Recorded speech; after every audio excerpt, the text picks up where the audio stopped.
Hello, everybody, and welcome to the Legal Canada Books webinar on exporting to the Middle East.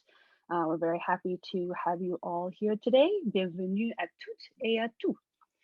So for those of you who don't know me, my name is Gabrielle Echeverry. I am the Communications Manager at Legal Canada Books, and I'm just here to introduce our panelists and help facilitate the Q&A session at the end of today's presentation. So the way we usually do things in our webinars is if you have a question that you want to ask during the course of the presentation, please just type it in the Q&A chat box, which should be kind of in to the right of your screen, kind of middle right, and we'll collect them over the course of the hour.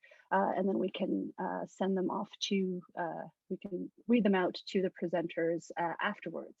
And of course, once the presentation's over, if you have questions then, please also use the Q&A function to share them with the rest of us. Pour le besoin du webinaire, la présentation se fera en anglais, mais n'hésitez pas à poser des questions en français et je les traduirai le mieux possible. Merci. All right, and so for getting to today's topic, the Middle East is an exciting book market and with a growing literacy rate, providing various inroads for Canadian publishers to create meaningful cross-cultural networks while growing their book exports. Sorry. We are eager to learn about this growing market today, and I'm delighted to introduce our speakers, which you may already know of, Emma House, Seth Russo, and Bill Kennedy. Emma House is an international publishing consultant with broad knowledge of the global publishing industry, having worked in this industry for over 20 years. Among her many roles, she was Deputy CEO of the UK Publishers Association for several years and has held various posts with the London Book Fair. Many of you may know her recently as co-founder of the Publishers Without Borders Facebook group. It's a great group. It's been really helpful. It was created during the COVID period, and it's for those of you who are active on Facebook, I encourage you to check it out. Our second presenter today, Seth Russo, has held several executive positions in the international divisions of the Bantam Doubleday Dell Publishing Group, Scholastic, and most recently Simon & Schuster. He's a former chair of the American Association of Publishers International Committee and an adjunct professor at the NYU School of Publishing. And he's currently a consultant to the Sharjah Book Authority. And last but certainly not least is Bill Kennedy, Director of Avisena Partnership Limited, a UK-based company which acts in the capacity of sales agents, rights brokers, and working on behalf of British, American, and European publishers of academic, professional, reference, and scholarly products. And this work is almost exclusively, I believe, in the Middle East and the North Africa region. So welcome to the three of you, and thank you so much for joining us. I'll turn over the mic to you now, Emma, so we can get the presentation started. Thank you, Gabrielle.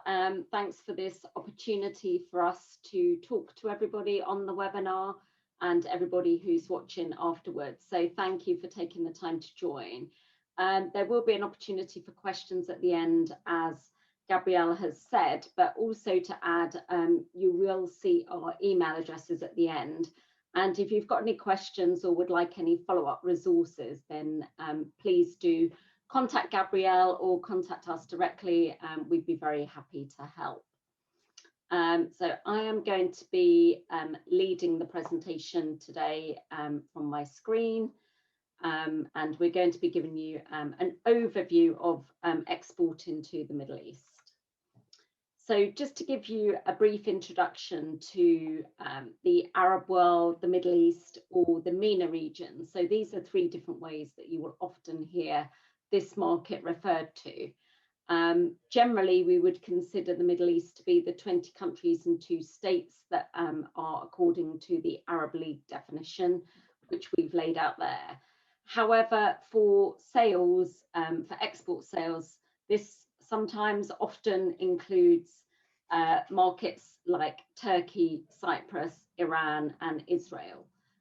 We will particularly refer to Iran in this presentation a bit later on. For rights, this region, you would be selling the Arabic language. Obviously, that would exclude the markets of Turkey, Cyprus, Iran, and Israel. But the Arabic language would generally cover most of those countries outlined above. The general divide can be the Maghreb region, so the northern Arab, northern African countries, and the Gulf southern region, where there are many more oil and gas rich countries that you'll be familiar with. As I've said, the main language is generally Arabic, but in the Maghreb, French is often the primary language, and more English is spoken in the Gulf countries. You will have markets like Lebanon, where many people are trilingual, and you'd be able to buy and sell books in all three languages in markets like Lebanon. I was asked recently, would the Maghreb northern African countries consider themselves as African or Arab? And I thought that was quite an interesting question. And certainly when it comes to publishing, the publishers would generally consider themselves as Arab. And that's primarily because their market is the Arabic language, and Arabic book fairs are where they would go to sell their books. So for the purposes of this, we would refer to them as Arab publishers. So the MENA region accounts for approximately 4% of global publishing revenues and about 6% of the world's population. Includes 60% of the world's oil reserves and 45% of the world's natural gas reserves. It's a very diverse region with very cash-rich countries with smaller populations, so generally the Gulf area, and comparatively higher populations with lower per capita income levels. So those generally in the Maghreb region, but also thinking about markets like Iran and Turkey. It's easy to get to the region, certainly from Europe, and it's easy to travel around the region, apart from when it comes to books, which we will talk about a little bit later. It's not so easy for books to travel around the region. Book fairs play a huge role in the Arab publishing industry. They're very important to Arab publishers, and every Arab country has its own book fair. And that's because they are the main sales opportunities to get books into the hands of the general public. And they're the main way that books travel around the region. So if you think about books that are published in Egypt, that are sold in the Gulf, then the easiest way for that Egyptian publisher or bookseller or distributor to get their books into the hands of the public in the Gulf would be via a book fair. Some of these book fairs do offer professional opportunities for export and meeting customers, also for rights trading, and also for professional seminar content. And these ones would generally be Sharjah, Cairo, Abu Dhabi, increasingly Doha and Riyadh. And we've added in Beirut and Tangier for other French language professional content as well. So Sharjah Book Fair usually takes place in November. It did take place last year. It was one of the few book fairs that actually took place during the pandemic. Was well attended both by professionals and the public. In a non-pandemic year, it welcomes over 2 million visitors every year. These book fairs are most unlike the book fairs that we're accustomed to in Frankfurt, Bologna, etc., in that they will run for a minimum of 10 days, encompassing 2 weekends, for allowing the general public to visit. They generally encourage school children to come and visit as well. So during the day, you will often find school kids running around the book fairs, spending book tokens or spending their money. And in the evenings on the weekends, you'll see families come in to browse, attend events, meet authors and buy books. You'll often find they're open until midnight, for example, as well, because that will be the prime time for families to come and visit after they finish their day's work. Sharjah Book Fair does offer opportunities for export sales, for rights sales and for conferences. And that's both professional conferences for rights trading, including the offer of a translation grant program where deals that are done or given expressions of interest at the book fair could be eligible for a translation grant for the rights buyer and publisher to translate that title into their language. There's also the American Library Association Sharjah Conference for librarians. There's national country stands that are there throughout the duration. And it's also strategically placed to really visit customers in the UAE, both trade and academic. Also to say that there's a very good cultural program that runs throughout the 2 weeks that will offer opportunities for authors to come from all over the world to give talks in the book fair and meet the public and do book signings. But there's also a very good program of taking authors into schools in the region, in particularly in Sharjah, and to universities as well. So to give talks outside of the book fair to dedicated audiences. Also in Sharjah, there is a children's reading festival. Usually takes place in April. This year, because of Ramadan rather than the pandemic, it's going to be taking place in May. It's a public event that focuses on children's books and reading activities. It generally moves around depending on when the children's school holidays and Ramadan takes place. Sharjah is also home to a publishing city and free zone. For anyone that's been, it's a very impressive office building dedicated to publishing industry, dedicated to the publishing industry, and providing opportunities for international companies to have a base to really reach those Middle Eastern markets and North African markets as well, and can act as a gateway to Africa and the Middle East. Due to open later this year in the free zone is going to be an Ingram POD facility, which will make getting books into the region much easier.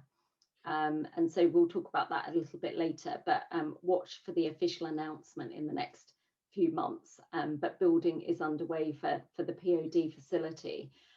Also to come within the Sharjah family is going to be a literary agency, which will kick off by offering representation to Arab publishers and Arab authors wishing to sell their stories and rights into the international markets. But it's certainly in the blueprint that they will offer a service for international publishers looking to sell to Arab publishers as well. Across the Emirates, for those of you that haven't been to the Emirates, you have the United Arab Emirates made up of 7 Emirates, of which Sharjah, Dubai and Abu Dhabi are the biggest 3. To get to Abu Dhabi or Sharjah, you would enter via Dubai or Abu Dhabi. So if you think about a trio of 3, you have Sharjah, Dubai, Abu Dhabi in that order. So you can drive to Abu Dhabi from Sharjah. This book fair takes place in May usually, and offers opportunities as well for export sales, rights sales and conferences. Mainly the general public wanting to buy books, but they do have a spotlight on rights subsidy scheme, professional programming and matchmaking activities, national country stands. And again, it's a great opportunity to visit customers in the UAE. And we'll talk about this a little bit later, but one of the biggest bookstores, Kinna Kinnear, has just opened up a new flagship store in Abu Dhabi that is well worth a visit. So moving up to Egypt and Cairo Book Fair, which is the oldest book fair in the Arab world. This year, they're going to be celebrating their 52nd edition. It's going to take place at the end of June. It normally takes place in January. However, with the pandemic, it's scheduled to move to the end of June this year. I think the dates actually do clash or are very close to the new dates for the London Book Fair. So that will be a pity if that's the case. It is a selling book fair, part book market, but also part literature festival with lots of cultural events going on. Egypt is a wealth of culture, as many of you will know, and home to some very well-read Egyptian writers and a multitude of Egyptian publishers as well. It's a great place for meeting institutional customers. And it's also a fantastic city to visit with lots of cultural heritage. Rather than having a full professional program, Cairo does have a fellowship program called Cairo Calling, which offers successful participants accommodation, in-country transportation, so not international flights, some meals and outings, some tours and matchmaking activities, and a meeting area.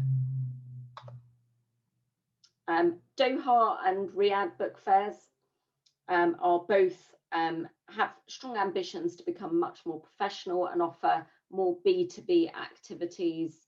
They're really important for their local markets from a B2C perspective. Both of them do have strict censorship regimes, which we will refer to later on when we're talking about trade and academic books. But there will be opportunities to visit both book fairs, and both book fairs are definitely worth visiting if you have an interest in the region and want to build up local contacts in these markets. Then they're very easy book fairs to visit and attend and be part of. And they do present really good opportunities to observe local buying trends. The Riyadh Book Fair has been confirmed for October, beginning of October, before Frankfurt this year. Normally takes place in March.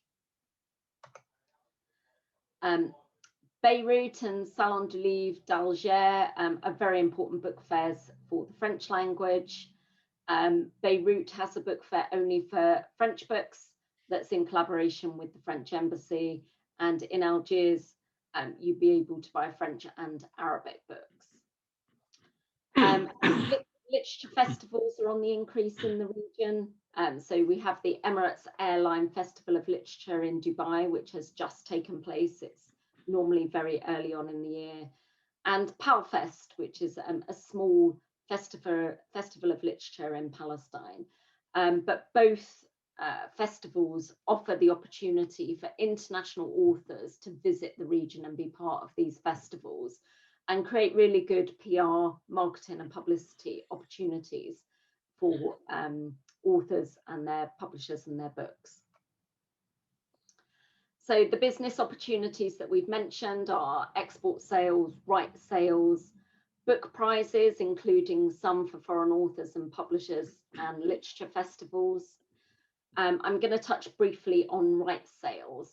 There are very few literary agents in the Middle East, so very few middlemen fulfilling that role of representing international authors and publishers that want to get into the Middle East and sell to the Middle East. There are a few and there are more emerging, but you can deal with this market directly at the moment if you wish to. There's a general trend of small licensing fees.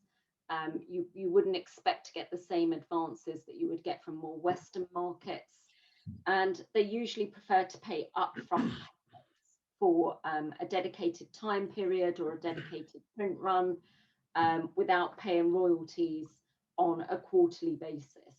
So when dealing with Arab publishers, you can expect this kind of deal to be presented to you. Arab publishers usually require Arabic language rights, so you wouldn't be expected to divide up, say, by country or by Maghreb versus Gulf, for example. In order to make things work financially, they would require Arabic language rights. And this is also due to the nature of the selling at book fairs, where publishers will travel all over the Arab world and they would attend every single Arab book fair and sell their books there.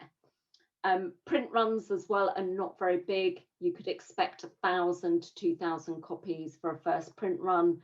For a very big title where marketing has already been done, particularly for the English language book, then they might stretch to a 5,000 first print run. But that would be for very big titles, as I say, that are generally very big in English already, or French. Publishers from all over the region buy rights, so you can expect to be dealing with Egyptian, Lebanese, Syrian, Jordanian, Saudi, Emirati publishers who would buy rights for the whole region, for the Arabic language. you'll hear this as a thread coming out loud and clear throughout all of our presentations, but face-to-face contact is really important. The Arabs are very much a people business. They enjoy doing business with people that they know. And there's an opportunity to really build up strong relationships there. Audiobooks in Arabic are taking off thanks to Storytel's presence in the market. However, ebooks are a lot slower to take off, especially in the trade sector. There is a little bit more business to be done for ebooks in the academic sector, but they are still slow to take in trade. And now hand over to Seth to talk about the trade book market. Thanks very much for setting the table, Emma. Appreciate that, and a shout out to Livre Canada, Livre Canada Books for organizing this seminar. It's a pleasure to spend some time with you this afternoon. We'll talk a little bit about the trade book market in the region. Trade books, of course, can be defined as general interest books as opposed to academic bestsellers, the kind of books you would find in an Indigo shop in Canada. The biggest focus in the region would be the Gulf market, the so-called GCC, the Gulf Cooperation Council. There is a market, of course, in both Egypt for particularly English language teaching, ELT. There is, of course, a market in other countries as well. Jordan, there are some distributors there, but the main focus is on the GCC. We'll talk about that in some detail. Always in the background of this discussion, let's be cognizant of the religious and cultural sensitivities that are in the region. They tend to be a little bit looser now than they were years ago, but there's definitely some taboos to avoid in terms of your content. The reason why the Gulf, particularly centered around the Emirates, is the focus of your efforts, should be the focus, is, as Emma mentioned, the widespread fluency in English. Several of these countries were under the British colonial empire at one point, were colonies of Britain, and therefore English is very, very prevalent in business and commerce and culture. There's also a large presence of guest workers, foreign workers in these markets from India, from the Philippines, that are working in retail stores, that are working in the hospitality sector. Their language is English, and therefore much of the business and commerce in the marketplace is in English. So you'll feel very comfortable in English. Of course, in the Maghreb area, North Africa, of course, that would be more French. There is a high concentration of retail bookstores and distributors within the region. They're accessible. If you were to travel there, they could be visited in a day or two, particularly if you're in the Emirates. Because there is a market, there are distributors and retailers to service that market. The generally Western cultural tastes, trends, and mores are prevalent in the region. When we go to book fairs there, you'll find Western authors have a very wide reception. When we had Steve Harvey coming down to the Sharjah book fair recently, he was mobbed. There were thousands and thousands of people waiting to get in. You didn't have to explain to anyone who Steve Harvey was. That's just an example. There are many, many others. So Western, there's a strong sensitivity and alignment to things in the West, both in media, print, and television, movies, and so on. Very importantly, the governments are very supportive and spending a lot of investment in education. They see education and economic development as the key to their future. There's an effort to diversify their economy away from oil and gas, to make their economies more so-called knowledge-based, and that requires a strong foundation of education to make their citizens more global, more worldly. Therefore, there's a big boost in libraries, which of course Bill will talk about. But in general, there's a big effort to increase literacy and reading initiatives in the region, and that's all supported by the government. All of that will feed into ultimately better and stronger book sales.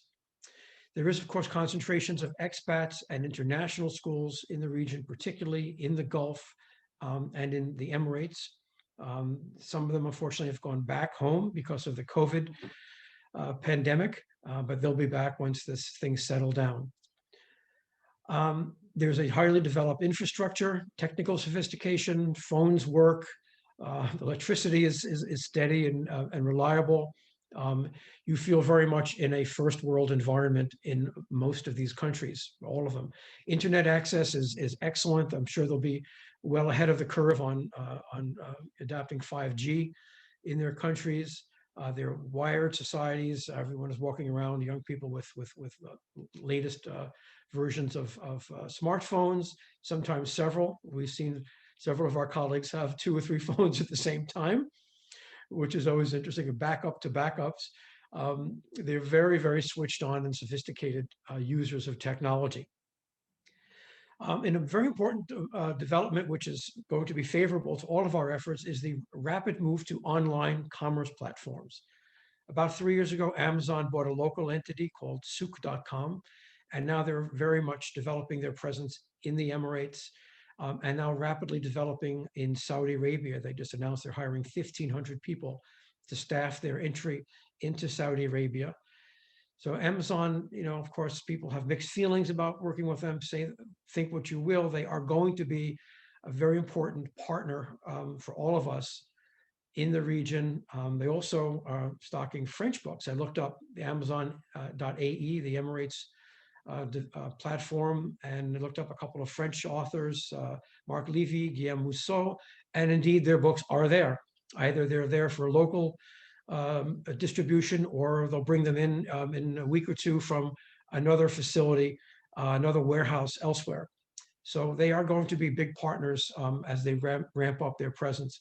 There's another online platform called Noon, Noon.com. Also, they're in Saudi Arabia. They're funded by the Saudi Private Wealth Fund, which is a fund that is using government investment to increase investment in various key economic sectors.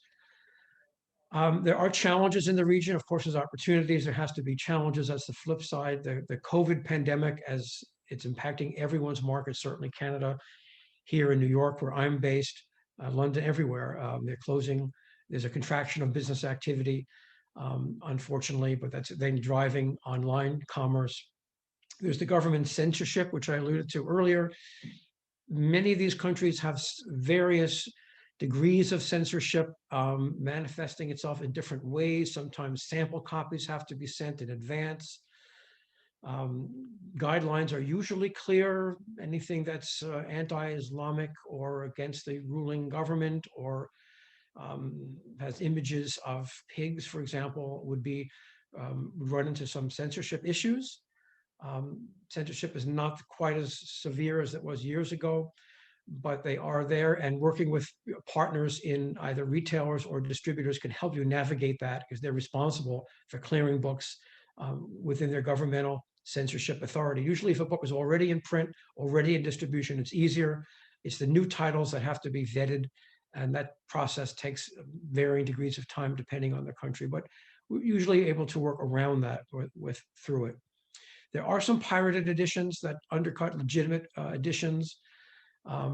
This is, again, issues. Sometimes the pirate editions come from China, sometimes from Pakistan, sometimes from India. It's a bit of whack-a-mole. You suppress one edition, and sometimes they come up in another location or another version.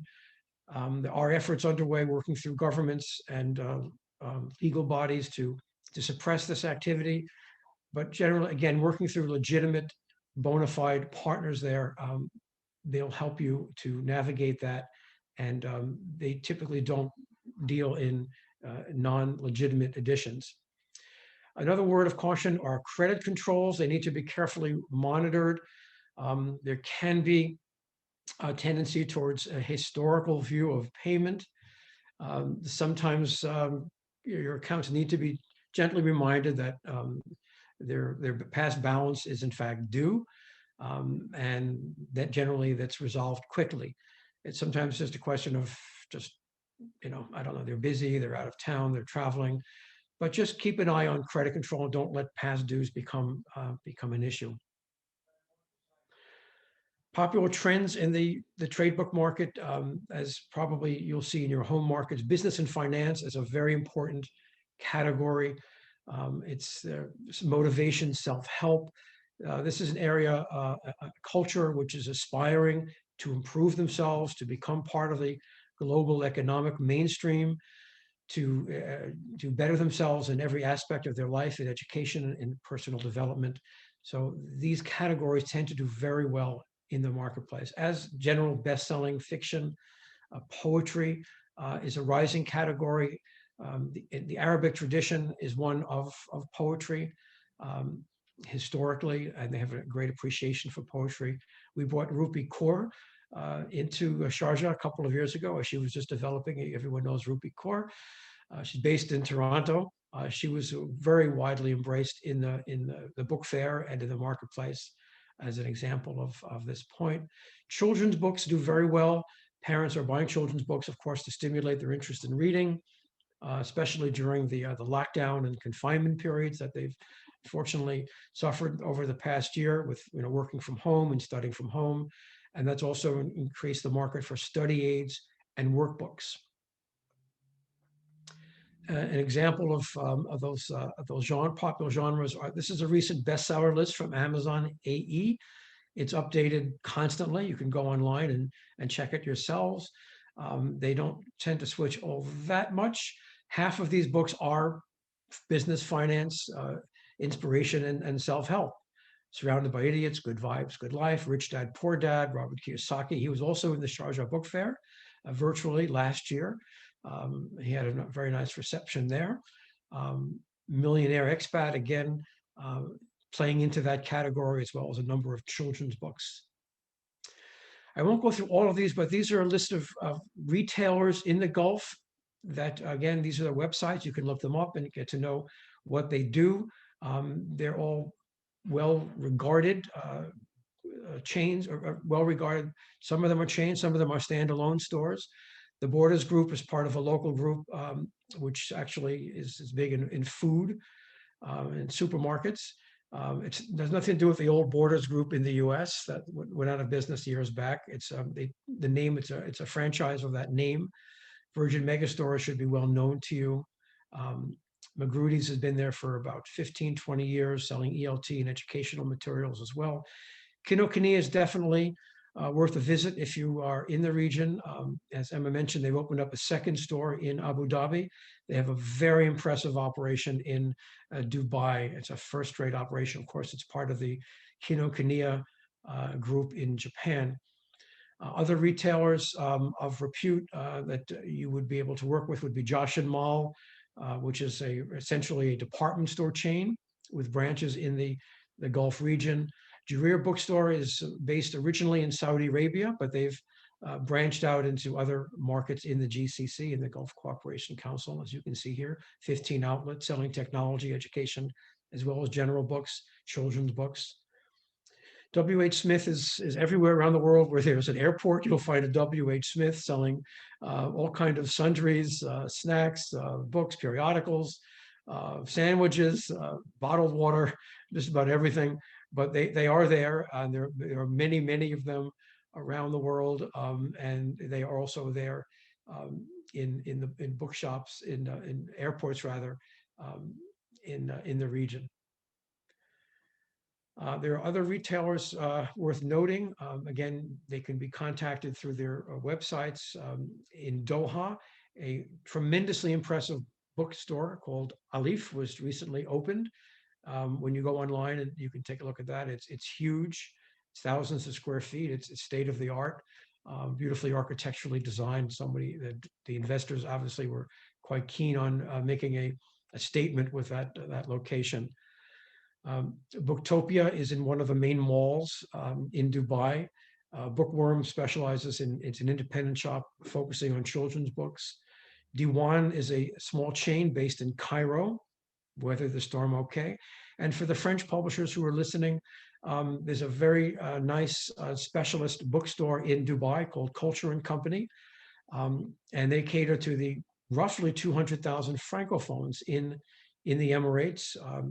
There's a strong business relationship between the Emirates and France, whether it's in fashion, in luxury product, in aviation, in culture. There's a strong cultural attaché in the market, based in Abu Dhabi in the consulate and embassy, and they're very much supportive of French language and culture in the region. So this would be an opportunity to contact them, and if there's an author traveling in the region, they'd be able to set up a signing or some other cultural event. They'll be very supportive of any effort that you make to reach out to them. Noon.com, as I mentioned, is recently established in Saudi, and it's another e-commerce platform, as is Amazon AE. Other retailers, I'm not as familiar with these French language retailers because I'm not a specialist in the French market, but they are there. And Bill suggested we list them for inclusion. They're well known. Other retailers specifically for the Francophone marketplaces in North Africa. Again, everything you need to know about them is found on their websites. Other distributors versus retailers, important relationships should be made with Ciel, based in Lebanon originally, and supplying the Virgin megastores and the Amazon platform in the Emirates. Panworld, again, a trade and educational distributor, also a supplier of Amazon in the Emirates. And STM, they're based actually originally in Texas, and their local branch, local outlet is in Dubai. Very important to get to know them. These are conduits into the Amazon .ae platform. Amazon AE is supported and supplied by those largely by those agents.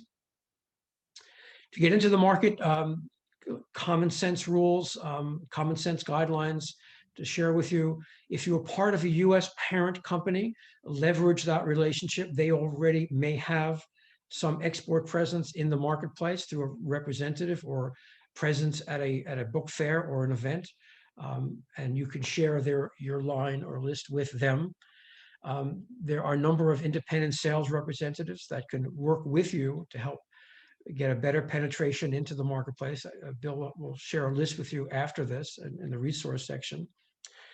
Attending the book fairs that Emma had outlined earlier would be a very, very valuable and useful effort on any of your part. But if you can't do that, we understand you may not be able to go to Lebanon, Doha, Cairo, Abu Dhabi, and some of the other regional fairs.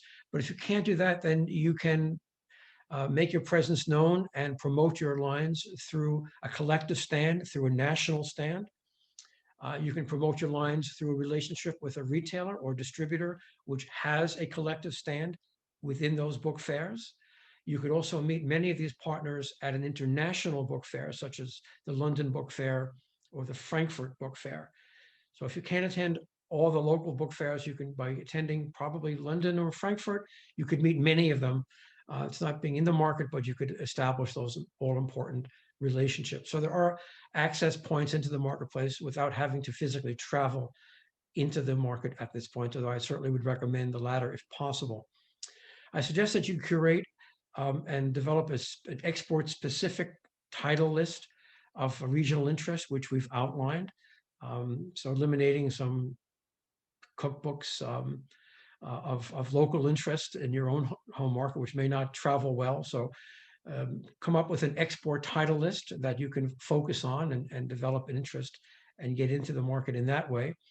And begin with the strongest partners in markets rather than working in some peripheral market. Go into the strongest markets, which is, as I've recommended, are the Gulf countries, and we've talked about them. And be prepared to show flexibility in terms of your sales, terms of sales offered. That would be discount, that would be payment terms, that would be return privileges. Each country is a little bit different. Some of them do ask for and expect some flexibility in terms of discount. So whatever domestic discount schedule in terms of sales you're using, you may have to widen that a bit to accommodate the local buying power, the local expectation in terms of sales. Typically, though, you'll expect a good sell-through because the way the relationships work, most of these customers will have freight forwarders and they pay for the freight outside of the freight forwarder in your home areas. Because of that, they're naturally regulating and limiting on the kind of books they would order because they're paying for the freight inside of their market. So generally books tend to sell through well. You won't have a return problem. But do participate in collective exhibitions, trade associations, as your organization had done in Sharjah. That's a very important way to gain information and expertise without being there personally. As we've all said, and we'll just emphasize it one more point here, take the time to develop and cultivate local relationships. Generally in the region, individuals deal with other people before they deal with companies. They want to know that they can trust and feel comfortable working with you as a person rather than you as a representative of your company.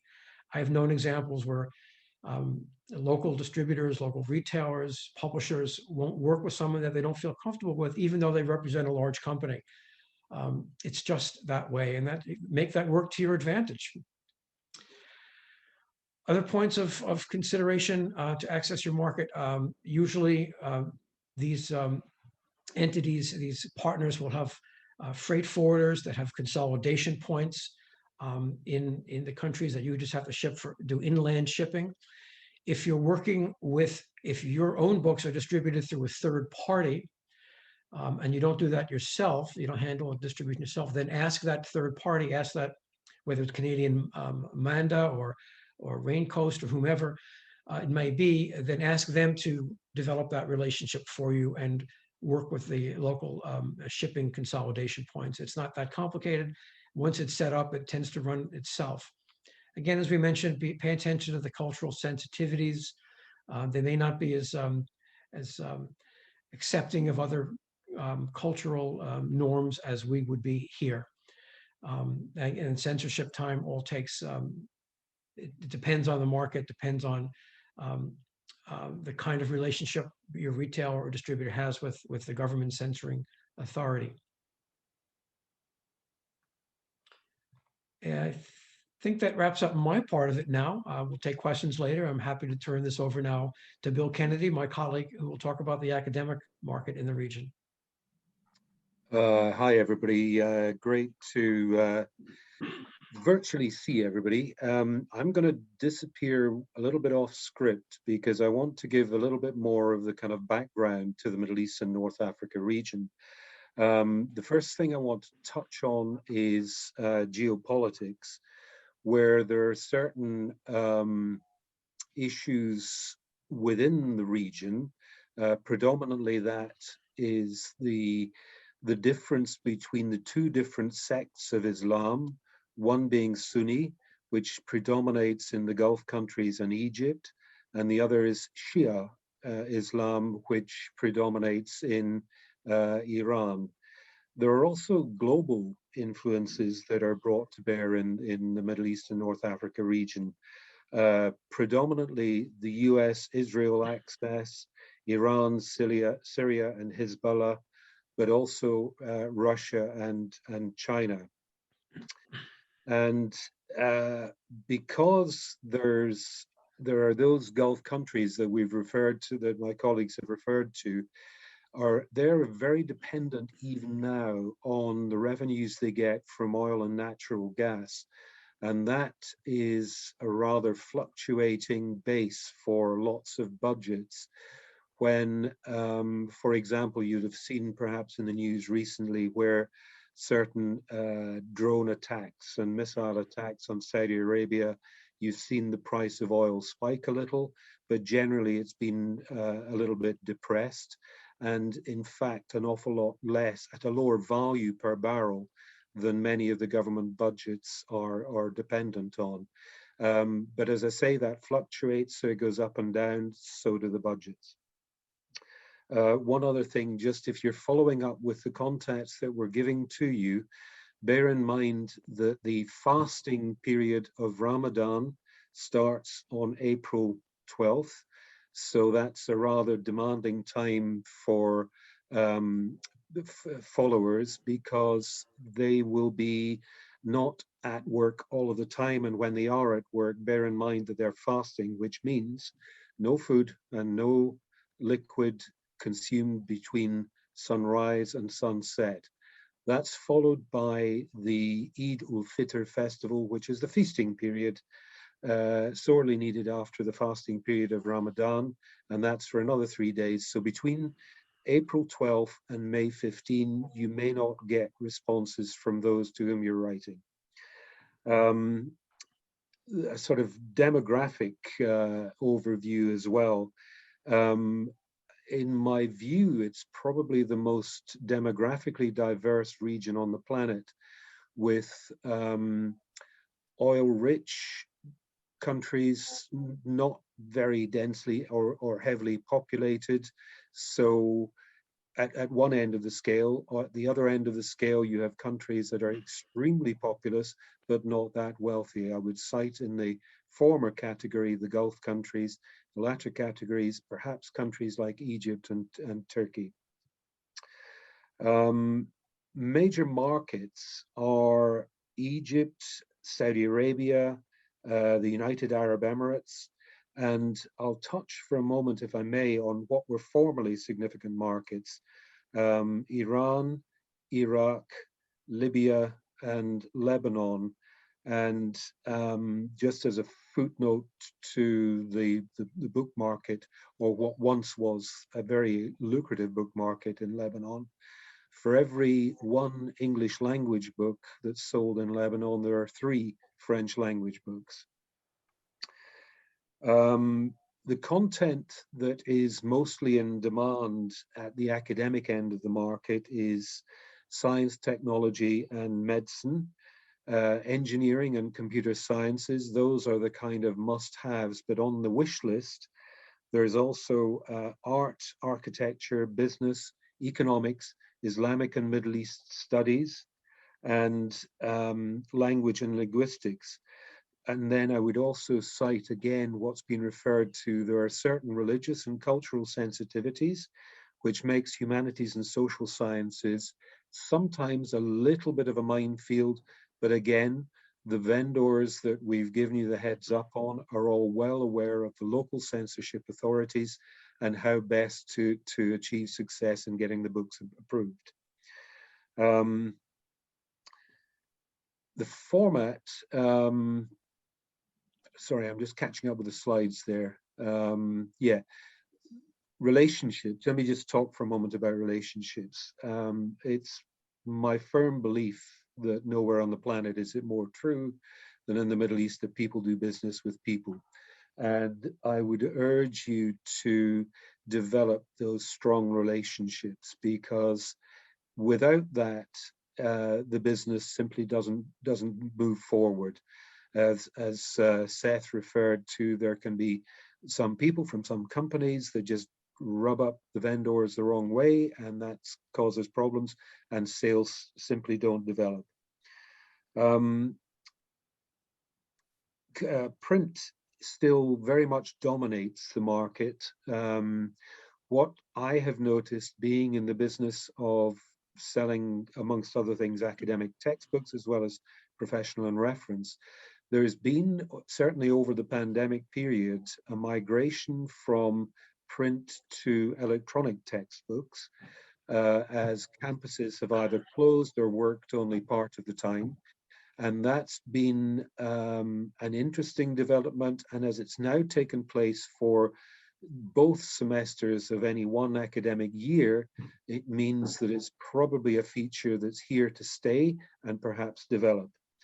Ebooks at library level, certainly very much there, and I'll talk about one particular exemplar of that a little bit later in my pitch. Regular contact as much as possible is important, and recognition simply that the vendors, the distribution channels, they know their market better than you possibly could. And so by definition, there's a wealth of knowledge and experience to draw on once those relationships are established and then developed. Many of the businesses in the Middle East with whom you'll be dealing with in publishing are owner-managed businesses. Seth has referred to a number of the corporate groups.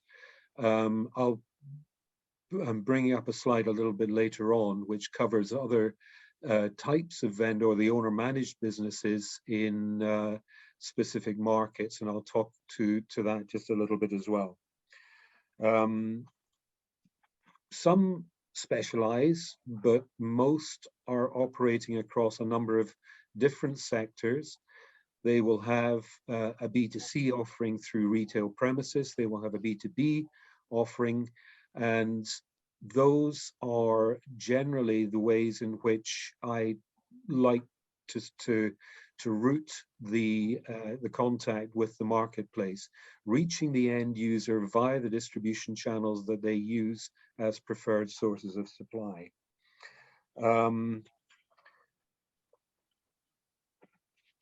Yes, you can very easily download all of the slides that we're covering today. So I don't propose to dwell on those, but I've mentioned there the top 5 globally ranked MENA universities. I would also single out for mention the American University of Cairo, the American University of Beirut, but also there are dedicated campuses within the UAE and within Qatar, which are called educational campuses, where there are links, there are institutions linked to universities in the USA, some in the UK, Australia, and some in continental Europe. And those provide very, very good opportunities for academic publishing. The thing that distresses me a little bit is that the libraries, where a number of my publishers' resources are of some appeal, they tend to use international library suppliers, people like Blackwell, like Ingram, and that's because they have more than enough money to spend on books, but they don't have very much to spend on making the books shelf ready or on the systems required to upload title acquisitions into their library system. So they tend so the sales that I like to think I played a part in generating, the revenue is not attributable to my part of the planet. Those institutions are all reckoned to be of a fairly high standard, and frankly, the overseas universities don't hold hands with local institutions unless they meet certain critical standards. The academic book market, I'm running through a few of those by country, but there's also some other features of simply the logistics involved. Every one of the companies that I deal with and that is referred to in these slides, they have UK and USA consolidation points and freight forwarders to which publishers can sign all of their orders. So the orders are then consolidated and then shipped overseas to be received by those companies. Excuse me, it is critically important that is not only understood, but it essentially removes any concerns that people may have about actually getting the books out there. That's very much the vendor's concern. Sorry, can we just skip through some of these? Yes, I was going to mention Iran as a formerly very important market. That kind of went up in smoke when the JCPOA was not ratified by the previous incumbent in the White House, when the currency dropped to about 20% of its value, and that has rendered imports suddenly 80% more expensive, which has really made the market squeal a lot. Hence, it's rather dried up for the time being. But extremely professional companies that are good at what they do, well connected within the marketplace. But one other factor when thinking about Iran is that there are trade embargoes and financial sanctions, and that can often make it very challenging, especially from a credit management point of view. And it's not the way that they want to be perceived.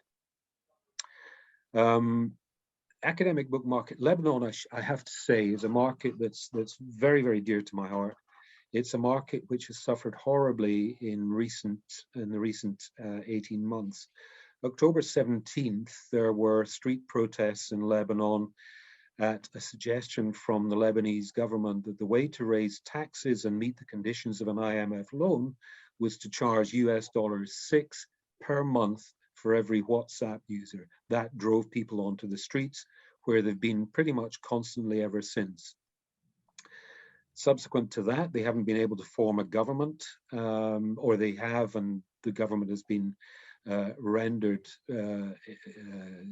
useless, simply because the prime minister, we may have resigned. Other features have impacted on that. CL, one of the vendors that Seth referred to earlier, they are based out of Beirut, but they have a large distribution hub in Dubai, and that works very well. Dar Khaidia also.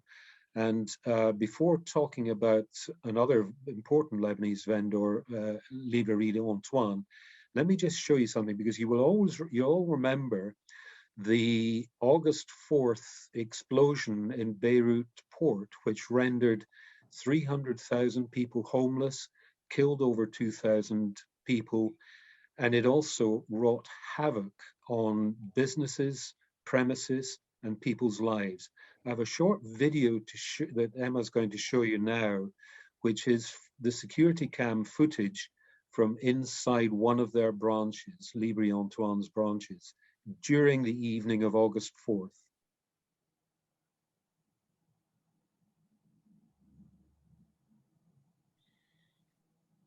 Now,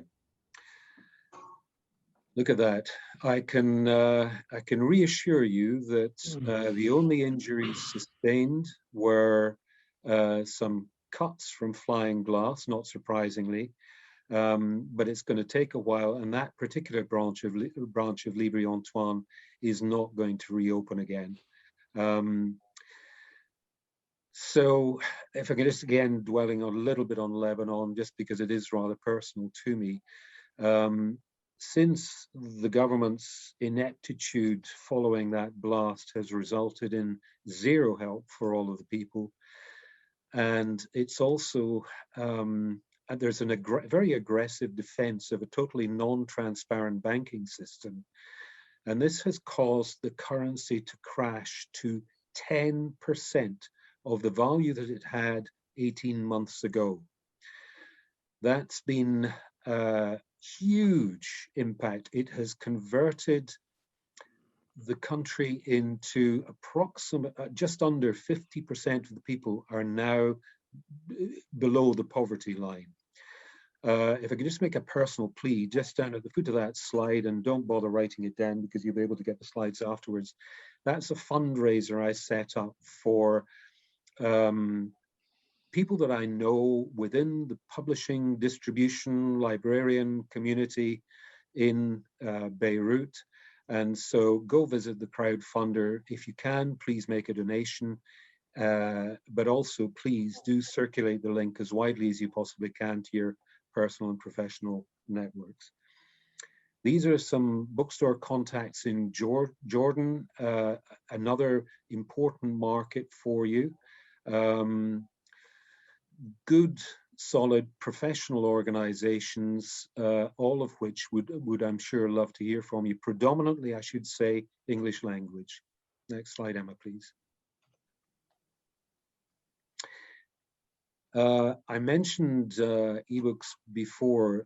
This is one. There are two of the organizations mentioned there: the Egyptian Knowledge Bank and the Saudi Digital Library, both of which have spent well and wisely on electronic resources The Egyptian Knowledge Bank is funded through a thoroughly inventive way by charging a very small sum of money per month, which equates to about $10 per year on every cell phone user in Egypt. But that amounts to about 90 million cell phone lines. So you can do the math. That's a fairly handsome budget that is dedicated to the procurement of electronic resources for the Egyptian Knowledge Bank. Saudi Digital Library started back in 2011, I think it was. They now have a very handsome collection that all Saudi universities and one or two other higher level institutions and foundations have access to.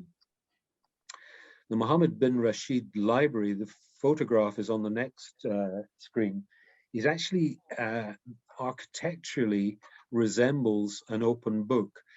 It's actually yet to open as a library, and procurement will be done through international vendors, the like of which I've mentioned before, but also with ProQuest. And just as a kind of roundup, I would think this library is going to be opening supposedly later on this year. We'll wait and see, but stay tuned. I think that's about all. Oh, yes, special events for librarians. The Special Libraries Association has an Arabian Gulf chapter. They have an annual conference, which has not taken place. What was mentioned before was the American Library Association conference that takes place as part of the Sharjah Book Fair. The thing that I should stress about that ALA conference is that there are geometrically more librarians from that region, from the Middle East and North Africa region and other parts of the planet, many more than come from the USA. The AFLI organization has rather been superseded by the Special Libraries Association, the Arabian Gulf chapter. That, I think, is about it for me, so I'll hand you back to Emma. Thank you, Bill. I'm just cognizant that time is running away with us, so but we did want to share some useful contacts with you. So there is the FALA agency that helps publishers who want to get into the MENA market, either by selling rights or generally understand the market in a better way. You've got Arab Lit in English, which talks about Arab literature published in English and Arab publishing events. Nasher News, another news site. IPS Middle East is another distributor that is based out of Dubai and services the Middle East, including Cyprus region, covers academic, educational and trade books. You've got Saltway based out of the UK, IPR out of Cyprus, that should say, Ward International for mainly trade, and Therese Nasser, who is an expert in the region, worked for Levant and Ciel, and is now an independent agency representing publishers who want to export into the market. And she is fluent in French, Arabic and English. And of course, Bill's company, Avisena Partnership, for the academic book market. These slides will give you all of this information, of course. So we are now ready to take any questions that you might have, any comments, any requests for further information. Our details are here. As I said, feel free to contact any of us directly or via Gabrielle. She can aggregate any questions or request further information and resources. But thank you for listening, and thank you, Gabrielle and Christy, for having us. Oh, it's been our pleasure to have you guys. Thank you so much for this great presentation. This is a market that is really new to me. We had a trade mission to Sharjah, I believe it was last year. Time has kind of seems very malleable right now. Gabrielle, it wasn't last year before. It was the year before. Well, thank you. I was like, where were we again? That Christy helped to organize, and it was a really good it was a great success, and we were really impressed with what we learned there and what the publishers or their experience. I think most of them thought of it was a really great experience, even if it wasn't necessarily so in terms of sales at their first time visiting. They all said how great it was in terms of starting those essential relationships that you've all mentioned in your presentations, and how that was a kind of a really meaningful part to that activity. I don't see any questions yet in any of the chat sections. Everybody feeling shy. There's some days like that. Christy, did you have a question or a comment about the trade mission at all that you wanted to share? Oh, someone's raised a hand. Hello. The Q&A. Just that the trade mission itself, those who were on the delegation found it to be very interesting market, and that the feedback we received was that we would be considering looking at returning to the Sharjah book fair specifically, and we'll look at that, our opportunities that we have to do that as a collective stand in the future. But yeah, that it was an interesting market for both French and English publishing. Tell me, Christy, did people were there lots of resultant? You said that the contacts people made were quality contacts. Have you a sense of what business was generated as a consequence? Not yet. Often we need to wait for a certain period of time to hear about whether any agreements were signed. We do work with the American Book Collective with their presence at the Sharjah Book Fair, and they also work with Josh and Mal and Culture & Co. to see if to display some Canadian titles and to facilitate sales with those bookstores. So so we worked with them again this year, just in the past couple of months, and so we'll see what the results of those initiatives were following this year. Great, thanks. We have some questions now from the audience. So first from our dear friend, Catherine Mitchell. A wonderful presentation. Thank you all for your informative slides. Would you say there is an openness to the diversity found in Canadian books, English and French language, taking into account cultural sensitivities? Is there a thirst for diverse books like we're seeing more and more in our markets, even in sort of culturally sensitive, within culturally sensitive limits? I would say the market has still got to mature for that. Yeah, there's not a specific demand for diverse books per se. Yeah, if I could just give you an example, some of the massive publishing that has followed the heightening of the profile of the Black Lives Matter movement, that has not worked particularly well in the Middle East and North Africa. But that's generally the case. But in my experience, if it's just something about festivals of different countries or around the world, or something that happens in Spain, or something in Afro-American history, I found that there, at least in the Emirates, in my experience, there is a willingness. We've had a number of diverse authors coming from the States, actually, that just talked about their experience as an Asian American or a Black American, or someone who is from a Middle Eastern background who has to live in the U.S. We found that there is a willingness to be tolerant and to learn more about other cultures, definitely within the confines of the sensitivities we've outlined, for sure. Yeah, I mean, I think it's not something that's necessarily singled out. It's the No. authors that have come to Sharjah Book Fair, they've come from all different backgrounds, Right. different experiences, and they've been welcomed Right. as anyone would be. Mm-hmm. And Okay, I so think it's not we have- necessarily, oh, sorry, go ahead. No, I was just going to say, I think we have to be realistic and recognize also the past 12 months has not been a typical 12-month period. And so by extension, I think that whatever comments we make have to have that overlaid against them. Okay, I think that's always good to keep in mind.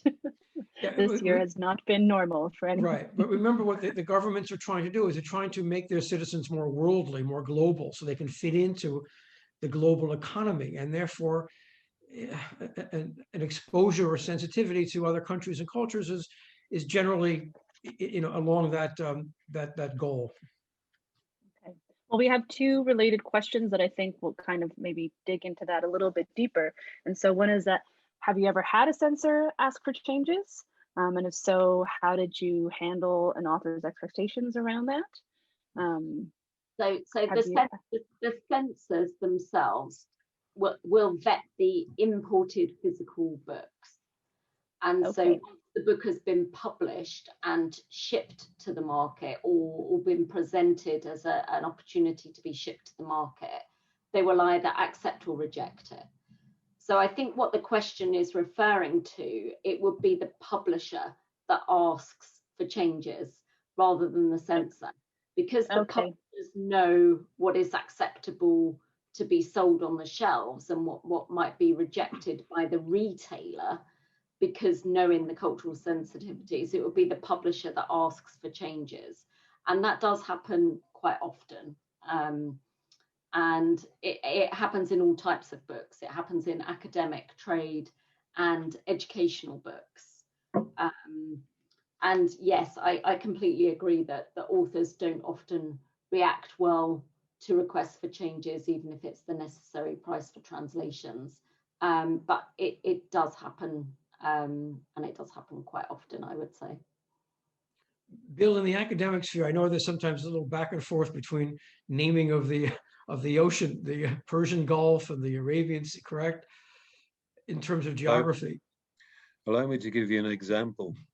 A very highly respected, well-known broadcaster and author who is a serious Orientalist, who lived in Yemen, lived in the UAE for many years, achieving quite some fame and a lot of respect.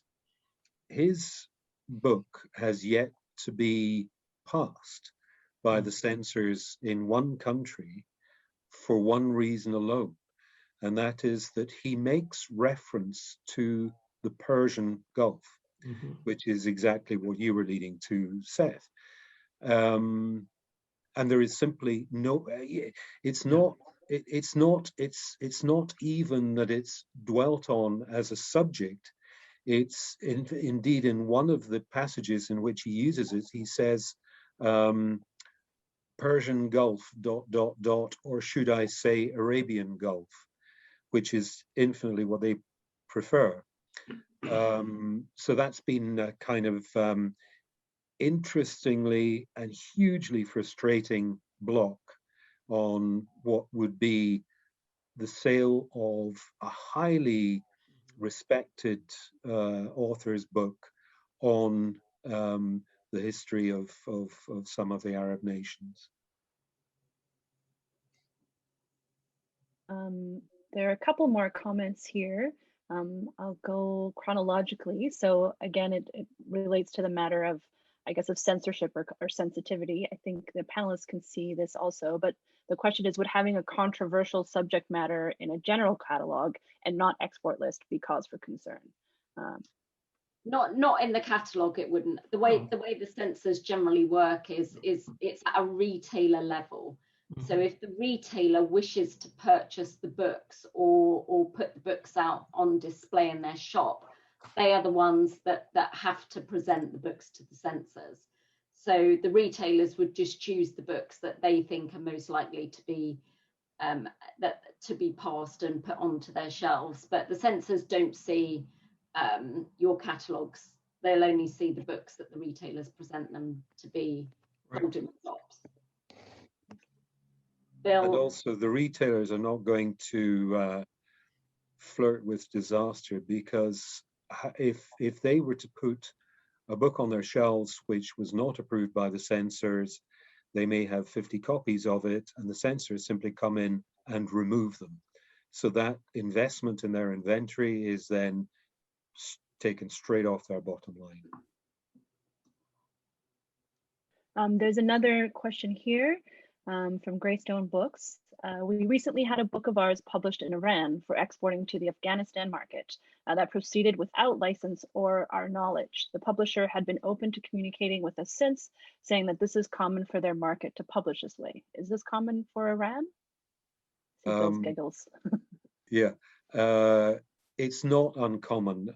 In my part of the market, where textbooks may be prone to illegal manufacturing locally, we've tried to address that, and the rather sweeping sanction that we've taken is that we no longer authorize any inspection copy requests for titles going to Iran. The vendors themselves are great policemen for that, but in dealing with a publisher direct, I think it unlikely that you're going to be able to pursue them, because it's my belief, and I don't know this for a fact, it's my belief that in Sharia law, the law that is of the laws under which Islam operates, there is no such thing as copyright or intellectual property. If it's up for grabs, they'll grab it. There are many more thoroughly honorable people within the publishing community than there are pirates. But sad to say, you're going to have a problem pursuing your pirate in Iran, because they are not signatories to any of the copyright conventions. Yeah, very difficult, very difficult. I mean, it's quite unusual that they've been exporting. Generally, the pirates that operate in Iran don't tend to export those books. So yeah, that's quite unusual. Yeah. There's definitely a sensitivity among US publishers about exporting anything to Iran, North Korea, Syria. I'm probably forgetting something. It's the export people are often quite willing to do that. I mean, these are cultural items. They're not, military or anything. And it's about exchanging information, knowledge, culture. But there's a strong government, issue involved in terms of the prohibition of dealing with on any level with Iran, unfortunately, at this moment. Yes, I feel sorry for the publisher whose book got published in Iran. One of the other things that actually tends to fuel a little bit of the illegal manufacturing that goes on is if publishers don't price sensitively to a given market. In a way, that creates the demand for illegally manufactured and significantly cheaper editions of those books. I come across this in a number of markets, Egypt being one, Jordan being another, Turkey being another. I haven't thus far come across it in Iran, but it may well be going on there too. I think it certainly does go on in school product and English language teaching product. Okay, well, thank you very much for that. I think hopefully that that makes sense. A more specific question directed, I think, in response to one of the comments Seth made. My limited experience in the region has revealed stark differences between, say, Sharjah and Tunis. Which markets are more open to exploring diversity issues? Well, I can't speak for Tunis, but maybe Bill can. I haven't had the pleasure, but certainly Sharjah is a Sharjah is one of the many Emirates. Sharjah is one of 7 Emirates. Just to be very clear, there are 7 Emirates within the United Arab Emirates, and Abu Dhabi is the capital of the UAE. Dubai is most well known as a tourist destination. It's probably the most prominent in terms of commerce, but one of the most prominent in terms of culture is Sharjah, and which runs the book fair, of course. So Sharjah is not a country in and of itself. It's one of the 7 Emirates, which has distinguished itself in literacy, in development of reading, and that's why they host the Sharjah Book Fair. That's why we're speaking on often about them. Among the Emirates, they are the cultural hub of the region of the Emirates. So I can't speak about. Certainly, multicultural is accepted in that area, in Sharjah, but I can't speak for a comparison for Tunisia. Perhaps Bill or Emma could weigh in on that. Pick up Bill, on that. Yeah, Maybe Tunisia, if I can pick up on that. Could you? Tunisia is, I think, probably more open to diversity in its broadest sense. I'm talking diversity in publishing than the Gulf states. I would have said that the market that is, or rather was, most open to diversity is Lebanon. I'm not saying that because of my personal attachment to it. It's just that it is as close to a European country as the Middle East gets, and by definition, values and views of diversity are commensurate with that.